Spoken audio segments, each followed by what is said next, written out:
चलिए, तो सबसे पहले कल वाली बात हम थोड़ा सा पढ़ लेते हैं। कल वाला हाइड्रोकार्बन, सबसे पहले तो क्या था? हाइड्रोकार्बन।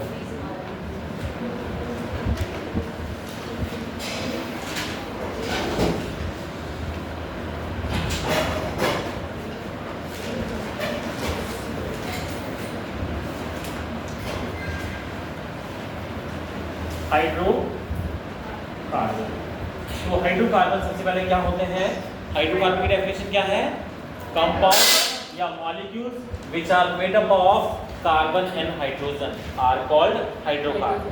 वो सारे यौगिक अणु जो कार्बन और हाइड्रोजन से मिलकर बने होते हैं उनको हम क्या बोलते हैं? हाइड्रोकार्बन। याद रहेगी ये डेफिनेशन? Yes sir. हाइड्रोकार्बन नाम से मालूम चल रहा है ना, हमें इसके नाम से ही मालूम चल रहा है कि हाइड्रोकार्बन मतलब हाइड्रोजन और कार्बन से मिलकर बने होते हैं। तो इनको हम डिवाइड करते हैं 2 कैटेगरीज में। कितने में? 2 कैटेगरीज। 2 कैटेगरीज में these hydrocarbon can be divided. तो वो कौन कौन सी कैटेगरी है? फर्स्ट वन इज संतृप्त,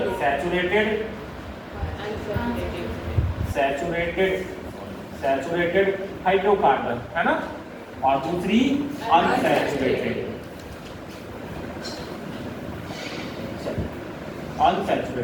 सैचुरेटेड मतलब संतृप्त और असंतृप्त, है ना। अब सैचुरेटेड में कौन कौन से हाइड्रोकार्बन आते हैं? तो इसमें आते हैं वे सारे हाइड्रोकार्बन जिनमें सारे के सारे बॉन्ड सिंगल बॉन्ड होते हैं, है ना, एकल बॉन्ड ही होते हैं। तो कौन कौन से हैं? 2 है। एक तो है एल्केन, क्या है? एल्केन। और दूसरा साइक्लोएल्केन। दूसरा क्या है? साइक्लोएल्केन। और अनसैचुरेटेड में वो यौगिक आते हैं जिनमें कहीं ना कहीं अणु के किसी पार्ट में, बीच में, साइड में, ऊपर में, नीचे पे या किसी कोने में द्विबंध या त्रिबंध उपस्थित हो, डबल बॉन्ड या ट्रिपल बॉन्ड उपस्थित हो, तो उनको हम क्या बोल देंगे? अनसैचुरेटेड। क्या बोल देंगे? अनसैचुरेटेड। तो अनसैचुरेटेड में क्या क्या आते हैं? अनसैचुरेटेड में आते हैं डबल बॉन्ड, हाँ, एल्कीन मतलब कीन मतलब डबल बॉन्ड वाले यौगिक, इन एल्कीन, है ना, प्लस है ना एल्काइन। तो ये एल्कीन, मैं इसको दोबारा से लिख देता हूँ एल्कीन को,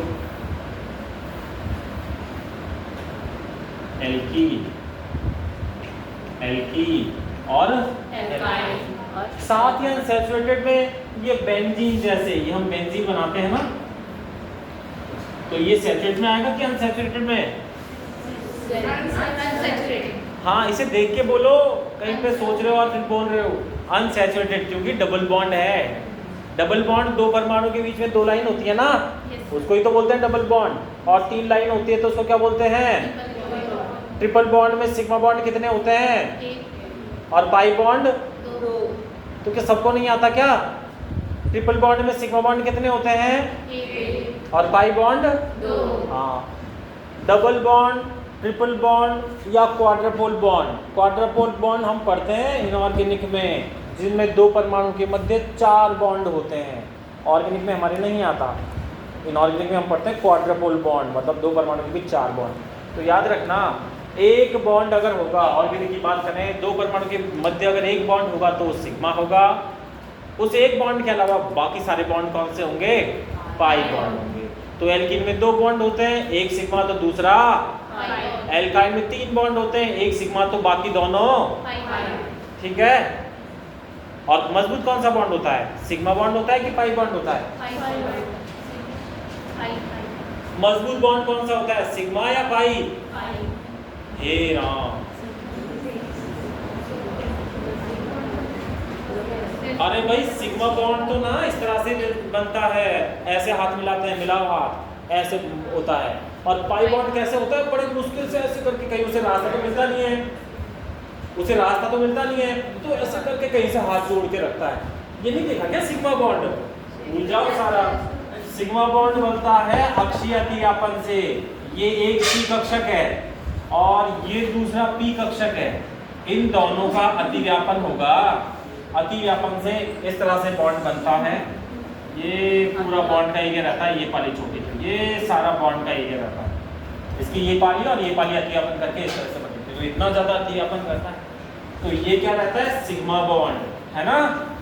और पाई बॉन्ड में क्या होता है, अरे पाई बॉन्ड में तो ऐसा होता है बीच से तो मिल नहीं पाते क्योंकि सिग्मा बॉन्ड बन रहा होता है, तो ये लोग इस तरह से रहती है और दूसरे के लोग इस तरह से। ये नाभिक, यहाँ पे तो नाभिक बॉन्ड बनने के बाद नाभिक कहाँ पे आए हैं, यहाँ पे। इतना दूर है तभी भी इतना बॉन्ड बन गया। यहाँ पे नाभिक इतना पास पास आ गया, अभी बॉन्ड का कोई काम ही नहीं है। तो ये जब इतना पास आ जाएंगे ना, बिल्कुल पास पास, तब जाके इनके ऊपर अतिव्यापन होता है। तो देखो अतिव्यापन कितना सा है। तो पाई बॉन्ड में पार्श्वीय अतिव्यापन होता है। कौन सा, पार्श्वीय तो अतिव्यापन। ये इसकी मात्रा पार्श्वीय अतिव्यापन की मात्रा कम होती है, तो पाई बॉन्ड कमजोर होता है। और सिग्मा बंध में अक्षीय अतिव्यापन होता है।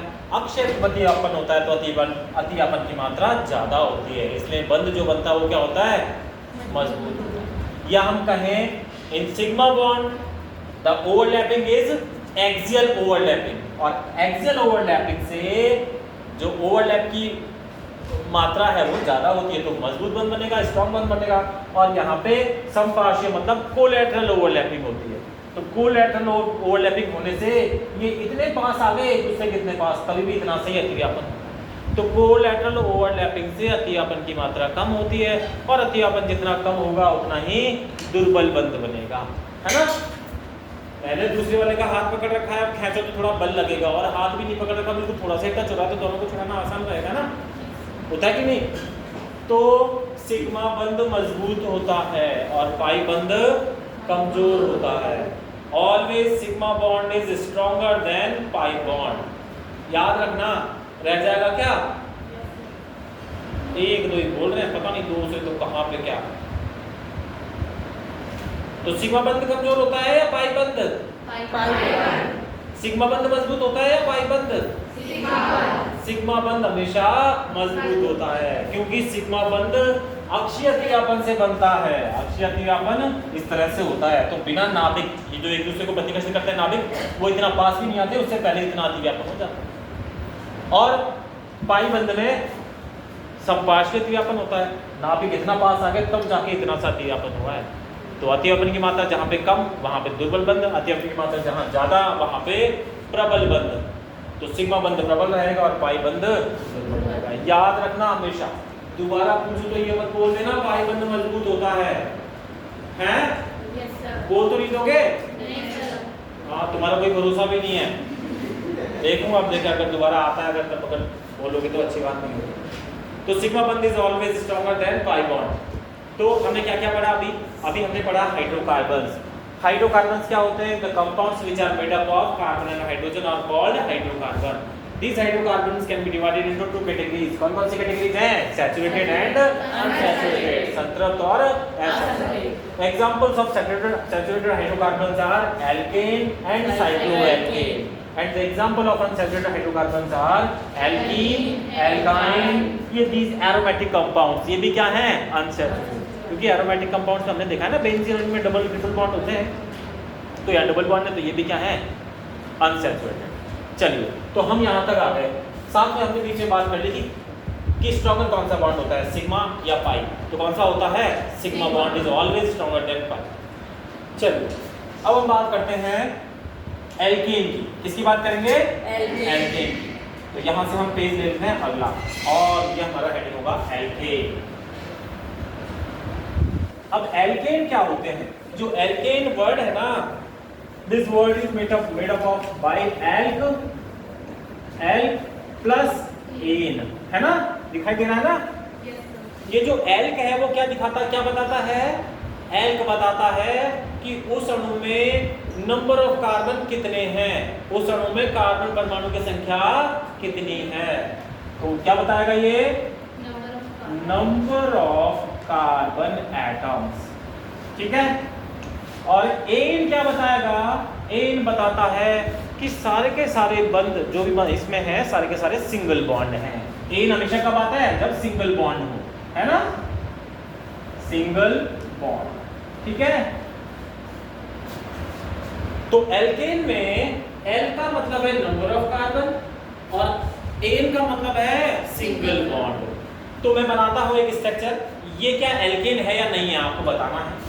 ये तो मैंने कार्बन तो सिर्फ एक बनाया और हाइड्रोजन इसके मुझे लगाने पड़ेंगे 4 क्योंकि 4 वैलेंसी होती है। तो ये एक एल्केन है, साइक्लो एल्केन है, एल्कीन है या एल्काइन है, तो वहां हमें नहीं जाना, हमें सिर्फ ये पूछना है क्या ये एल्केन है। हाँ जी ये एल्केन है क्योंकि नंबर ऑफ कार्बन एटम्स इसमें है, कितने भी हैं, एक है और सारे के सारे सिंगल बॉन्ड। चलिए ये वाला क्या एल्केन है,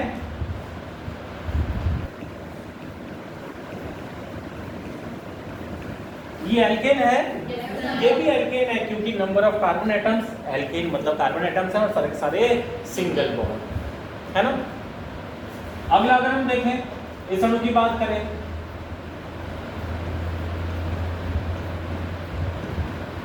क्या ये भी एक एल्केन है? ये भी क्या है? क्योंकि नंबर ऑफ कार्बन एटम्स 3 है, कितने भी हैं हमें तो पता नहीं, नंबर ऑफ कार्बन एटम्स हैं, नंबर ऑफ कार्बन एटम्स हैं और सारे के सारे सिंगल बॉन्ड। अगली structure carbon H H H H, ये एल्केन है? ये एल्केन नहीं है, कार्बन तो है, हाइड्रोजन भी है, हाइड्रोकार्बन है, फिर उसमें कार्बन है, हाइड्रोजन है, लेकिन सारे के सारे सिंगल बॉन्ड नहीं है, इसलिए एल्केन नहीं है ना, कुछ और है, तो इसको बोलते हैं एल्कीन। इन मतलब डबल बॉन्ड। तो चलिए अभी तो हम एल्केन ही पढ़ रहे हैं, तो ये सारे के सारे एल्केन हैं। अब देखो सारे के सारे एल्केन हैं, यहाँ पे ये जो आगे बैठे हैं वो सारी की सारी लड़कियां हैं और पीछे वाली लाइन में बैठे हैं वो सारे के सारे लड़के हैं। अब लड़कियों की बात करूं तो मैं अगर कहूं लड़की ये बताओ, तो मैं बार बार किसी से भी लड़की कह सकता हूं, लेकिन इस पर्टिकुलर का नाम भी है ना, सभी का नाम भी है ना। तो सर ये एल्केन तो है, लेकिन इसका नाम क्या है, इसका नाम क्या है, इसका नाम क्या है, ऐसा करके हमें आना चाहिए, काफी लोगों को आता है। तो इसका नाम देने के लिए तुम्हारे नाम तो याद कर रखना मुझे बड़ा कठिन होता है, सुनीता, मनीषा है, लीलेश्वरी, नीलू नहीं है क्या? हाँ, तो तुम्हारे नाम तो फिर भी याद करना कठिन है, लेकिन इनके नाम तो याद करना आसान है, बहुत आसान है। कैसे आसान है? जो एल्क तो कहता है कि नंबर ऑफ कार्बन एटम, ये नंबर ऑफ कार्बन एटम, ये क्या कहता है कि नंबर ऑफ कार्बन 1 है, तो इसको कह देना मैथ, क्या बोल देना मैथ। और नंबर ऑफ कार्बन एटम 2 है तो उसको बोल देना एट। इसी तरह से नंबर ऑफ कार्बन एटम अगर 3 है तो क्या बोल देंगे pro. Number of carbon atom 4 तो ब्यूट। और सिंगल बॉन्ड सारे हैं इसलिए ए नहीं आएगा, है ना। तो इसका नाम एक कार्बन तो क्या नाम, 2 कार्बन तो यहाँ पे 3 कार्बन तो ब्यूटेन। ब्यूटेन में कितने कार्बन? 4। तो भैया 4 कार्बन सीधे सीधे बना दो, 1 2 3 4 और सारे के सारे एकल बंध बना दो।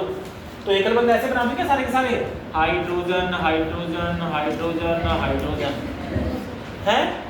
अरे एकल ही तो बना रहा हूँ सारे, क्या गलत कर रहा हूँ मैं यहाँ पे, बताओ ये गलत क्यों है?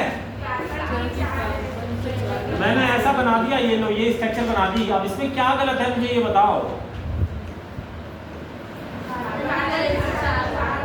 हाँ ये हमें ध्यान रखना है कि कार्बन की वैलेंसी 4 से ज़्यादा नहीं करनी।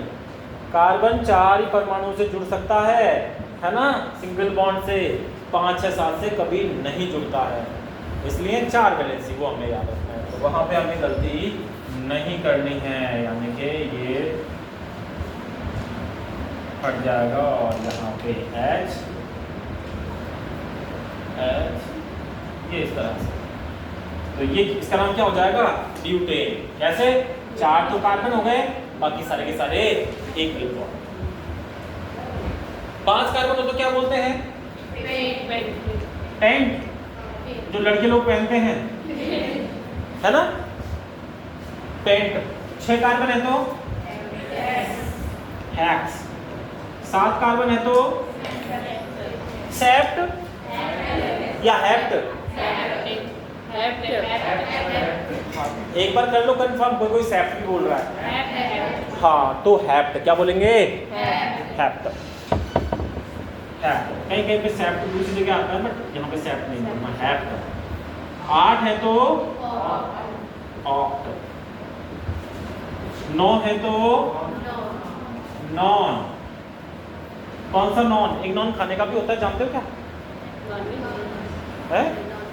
एक नॉन खटाई करके होता है, सुना है क्या? और एक नान भी होता है ना, नान जो होटल में मिलते हैं। चलो, और 10 को क्या बोलते हैं? डेक। कौन सा डेक? तो ये सभी को मालूम होना चाहिए। एक कार्बन है तो मैं 2, अगर मैं पूछूं हैव मतलब कितना कार्बन? 7। मैं पूछूं डेक मतलब कितना कार्बन? 10। मैं पूछूं 5 कार्बन तो बोलोगे पेंट। ऐसा सभी को आना चाहिए। अगर ये आता है तब फिर हम यहाँ से आगे जा सकते हैं। अगर इतना सभी को नहीं आता तो हमारे बार बार ब्रेक लगेंगे गाड़ी में, है ना? कोई भी गाड़ी होती है अगर उसमें ग्रीसिंग सारी अच्छे से की हुई है तो अच्छी चलती है, और अगर ग्रीसिंग नहीं है तो बीच बीच में चलने की आवाज़ करेगी, कभी कुछ दिक्कत होगी, कभी कुछ दिक्कत होगी। तो क्या ये आप सभी को पहले से याद था? Yes sir. अगर किसी को याद नहीं है, मुझे पता है काफ़ी सारे लोगों को याद नहीं होगा, तो जिसको याद नहीं था वो लिख लो। एक कार्बन के सामने मैथ है प्रोब्यूटेंट 10 तक से, है ना? 11 12 भी है, अनडेक 2 डेक ऐसे करके, लेकिन वो काम में आता नहीं है 10 तक। तो मैं पूछूं पेंट मतलब 5, हैप्ट मतलब 7, नॉन मतलब 9, 5 मतलब पेंट, है ना? 4 मतलब ब्यूट, 8 मतलब ऑफ। तो ऐसे आना चाहिए एक दूसरे को इंटर कन्वर्ट करना। किसी की कम पकड़ है तो कुछ दिन के लिए काउंटिंग ही ऐसे करने लग जाओ। जैसे नोट को गिनोगे या किसी चीज़ को गिनोगे ना, तो मैथ है, ड्रॉप, ब्यूट, पेन, हैक्स, हैप, है ना? तो फिर धीरे धीरे बिल्कुल ऐसा समझ में आ जाएगा कि हैप मतलब 7। ठीक है? दूसरा सिंगल बॉन्ड है तो क्या लगाएंगे इसमें? ए, है ना? ए। तो इसका नाम क्या हो जाएगा? मैथेन, है ना? मैथेन। इसका नाम क्या हो जाएगा? एथेन। इसका नाम प्रोपेन। ठीक है? और इसका नाम फिर क्या नाम होगा? देखो एक ही बार में याद नाम हो गए सारे 10 लोगों के। क्या तुम 10 फ्रेंड्स के नाम एक साथ याद कर सकते हो? क्या नहीं कर सकते, लेकिन इनका तो आराम से किया जा सकता है। बस मेहनत यहीं पे है, मैथ है, प्रोपेन। और यही नहीं हुए, इनके जातीय सजातीय बहुत सारे लोगों के नाम याद हो जाएगा। ये बहुत इंपॉर्टेंट है, मैथ है, प्रोपेन। जैसे कोई बच्चा गिनती सीखेगा तो 1 2 3 4 5 6 7 8 9 10 उसके लिए बहुत ज़रूरी है। ऐसे ही केमिस्ट्री में अगर मान लो कुछ पढ़ना है तो ये बहुत ज़रूरी है। लिख लेना इसको, अगर किसी को याद नहीं हो तो लिख के एक कागज़ में और लिख के फिर जहाँ पढ़ते हो या जहाँ पे आप ज़्यादा रहते हो या जहाँ साथ सोते हो वहाँ पे चिपका देना। या कई बार ऐसा भी कर लिया करो, एक बड़ा पोस्टर ले लिया करो। कितने का आता है? 4-5 रुपये का आता है पोस्टर। उस पर स्केच पेन लिया करो, और कोई मॉलिक्यूल है, कोई स्ट्रक्चर है जो याद नहीं होती, या मैथ है, प्रोबेबिलिटी है, बड़े बड़े अक्षर में लिख दो। जहाँ सोते हो तो सोने की नज़र आप जैसे ही घर में वहाँ देखोगे, रोज़ वो आपके सामने से गुजरेगी चीज़, गुजरेगी तो आसानी से याद हो जाएगी। और इतनी ज़्यादा याद हो जाएगी ज़िंदगी में कोई पढ़ने की ज़रूरत ही नहीं पड़ेगी। 2-3 महीने भी वो लगी रह गई ना तो ज़िंदगी में उस चीज़ को पढ़ने की ज़रूरत नहीं पड़ती है, और फिर काम भी आता रहता है बीच बीच में। तो बता दोगे ऐसे नाम? ठीक है, तो एल्केन। अब सुनिए, ये सारे हुए एल्केन। एक और बना लेते हैं हेप्टेन। हेप मतलब कितने कार्बन? 7। कितने कार्बन? 7। तो फटाफट बोला करो। 7 कार्बन। तो 7 बना देता हूँ। 1 2 3 4 5 6 7। अब हाइड्रोजन लगाने हैं, तो कितने हाइड्रोजन आएंगे? इसमें 3 आएंगे। उसमें टोटल कितने आएंगे अभी हमें पता नहीं, बना के लगा के देख लेते हैं। H।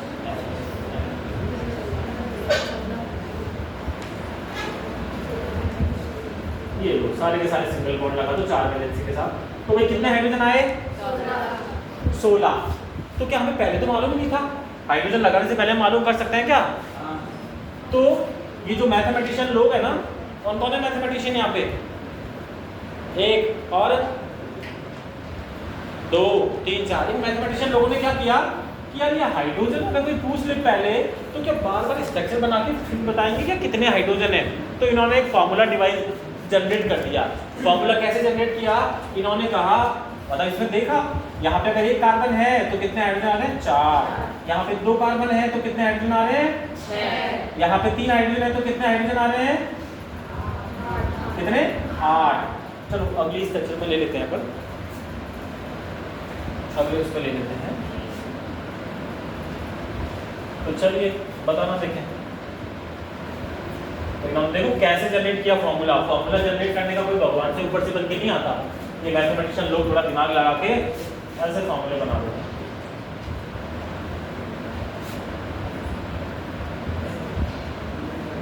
चलो देखो, तो देखो एक कार्बन है तो कितने हाइड्रोजन? 4। तो कार्बन, ये कार्बन और ये हाइड्रोजन। 2 कार्बन तो कितने हाइड्रोजन? 3 कार्बन तो 4 कार्बन तो 5 कार्बन तो हाँ, हम गिन सकते हैं, है ना। तो इन्होंने देखा ना, एक कौन सा ऐसा फॉर्मूला बनाओ कि एक कार्बन हो तो 4 हाइड्रोजन, 2 हो तो ऐसे करके इन्होंने पहले सीरीज का अध्ययन करते हैं फॉर्मूला बनाने से पहले। चलिए आगे तक लिखते हैं। 6 तो कितने यहाँ पे? 7 तो कितने यहाँ पे? 8 तो कितने? तो इन्होंने देखा कि यार यहाँ तो भी फॉर्मूला नहीं लग रहा है, लेकिन आगे जाते जाते 5 दूनी 10 और 2 12, 6 दूनी 12 और 2 14, 7 दूनी 14 और 2 16, 8 दूनी 16 और 2, मतलब दुगने से 2 ज्यादा है ना ये। तो इन्होंने फॉर्मूला बना दिया कि जितने कार्बन है ना, n अगर कार्बन है तो हाइड्रोजन कितने आएंगे? दुगने से 2 ज्यादा, यानी 2n + 2। अगर कार्बन 5 है तो 5 का दुगना 10, 10 और 2 ऐसे करके इन्होंने फॉर्मूला जनरेट कर दिया। तो एल्केन का सामान्य सूत्र हो गया, फिर बाद में ये, है ना, इसको बोल देते हैं एल्केन। एल्केन का सामान्य सूत्र, मतलब सभी एल्केन में। फिर अगर किसी से पूछा बताओ किसी एल्केन में 9 कार्बन तो हाइड्रोजन कितने, तो कितने होंगे हाइड्रोजन? 9 दूना 18 और 2 20। आसान हो गया ना, कहाँ तो काम करके बना रहे थे और अभी इन्होंने आसानी से बना दिया। तो एल्केन का सामान्य सूत्र से हम निकाल सकते हैं यहाँ पे। अगर वो कहे 25 अगर कार्बन है, अगर 25 कार्बन है तो हाइड्रोजन कितने होंगे, तो पहले 25 की स्ट्रक्चर बनाओ फिर कैलकुलेट करो। लेकिन फॉर्मूला कितना आसान कर देता है? 25 दूनी 50, 50 और 2 52, है ना। और ऐसे ही फॉर्मूले जनरेट किए जाते हैं। किसी भी चीज़ के फॉर्मूले ऐसे ही जनरेट किए जाते हैं, उनका एग्जाम्पल देखा जाता है, फिर दिमाग लगाया जाता है कि इसमें क्या कोई फॉर्मूला लग रहा है, क्या लग रहा है तो बस उसको फिट कर देते हैं और कुछ नहीं करते। फिर हम जब लोग पढ़ते हैं तो हम कैसे पढ़ते हैं? एल्केन का सामान्य सूत्र होता है CnH2n+2। तो हम रटते हैं CnH2n+2, रटना नहीं है, वहाँ पे एग्जाम्पल देखो, है ना। फिर आप पाओगे दुगने से 2 ज्यादा हैं, तो फिर ऐसा फॉर्मूला बना दो। तो जनरल फॉर्मूला क्या होता है? दुगने से 2 ज्यादा। यहाँ पे अगर n है तो n का दुगना 2n+2, है ना, तो दुगना 2n+2, ठीक है। तो इस तरह से कर सकते हो ना। CnH2n+2 हो जाएगा एल्केन का। चलिए एक मिनट